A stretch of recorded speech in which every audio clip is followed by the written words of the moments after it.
All right, welcome to Fire Force Season 3, Episode 12, the finale, man. And my friend isn't here, man. He probably bought Sydney Sweetie's bathwater soap and fucking showering and shit. Hasn't come out ever since. So yeah, I'm gonna keep this review really short because if this show doesn't respect my time, I'm not gonna respect its time, right?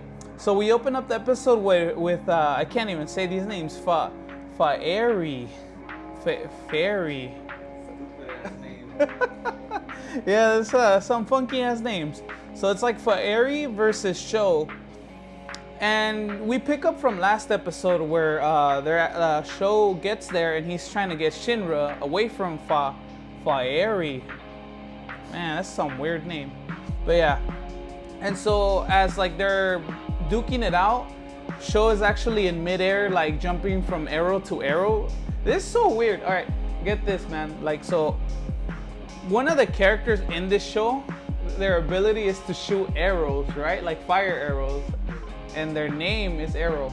So they're fighting it out, right? And then so this lady's throwing arrows and shit, and he's jumping from arrow to arrow, fighting Fiery. Yeah, goofy ass name.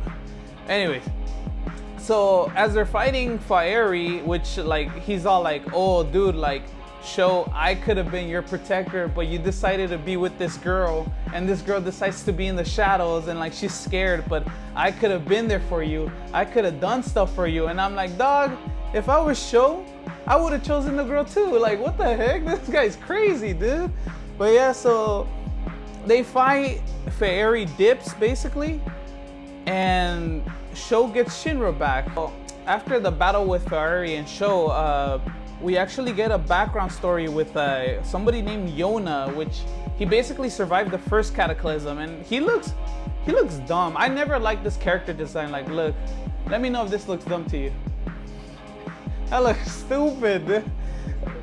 Yeah, he looks like a cat. I hate this character's design. Anyways, so his whole deal was that he survived the first cataclysm, and he was a demon that started possessing the mentality of the human race to rebuild again, rebuild everything from the ground up, and create a second cataclysm by creating a fake religion and having people follow them and all that stuff, right?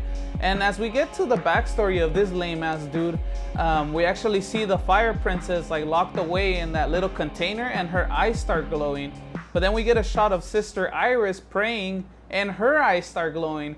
So she's probably gonna get possessed, something's gonna happen to her, and yeah, that's basically it. So Shinra, being unconscious, ends up in a dola with Inca. And why with Inca out of all people? He just ends up in a dola with Inca, right?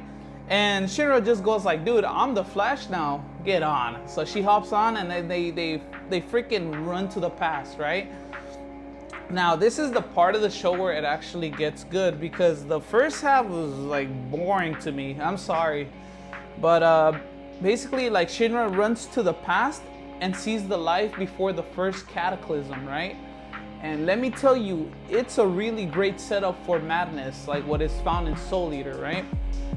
So Shinra goes back in time. He sees that everything before the first cataclysm, it was real life. And I actually made a video about that a couple weeks ago, at least explaining how weird it is, right? And I feel it kind of works and it kind of doesn't work, because the imagery and the music in this scene is actually pretty damn good. You got the music from where the Kishin wakes up, right? Playing in the background, something similar to that. And you got this creepy imagery of Shinra, sketch, all sketchy and stuff. You see a shot of real life Shinra, and you see him actually descending into madness, which is a precursor to madness from Soul Eater, which I found really, really cool, right? So after Shinra has a wild trip, he wakes up, and he wakes up with blonde hair and tied up to the bed. And I think they mentioned that a couple weeks have passed. So something happened to Shinra where they had to tie him up. And now he has this blonde rockish hair, and I'm assuming that his doppelganger actually took over his body while he was unconsciousness, right? But yeah, that was it for episode 12. We're not gonna get the conclusion of this until the beginning of next year. so stupid, man. I just hate that they break seasons in half. Like it's annoying. I feel like it's a waste of time. And I know they're building up hype to like the ending of Fire Force where like, you know, everything turns into Soul Eater, right? But I don't think it's worth it, man. Like especially with Fire Force, I've noticed that it's losing a lot of steam really quick. But we'll see if it works out for them in the end. Make sure to comment and subscribe, and I'll see you guys later.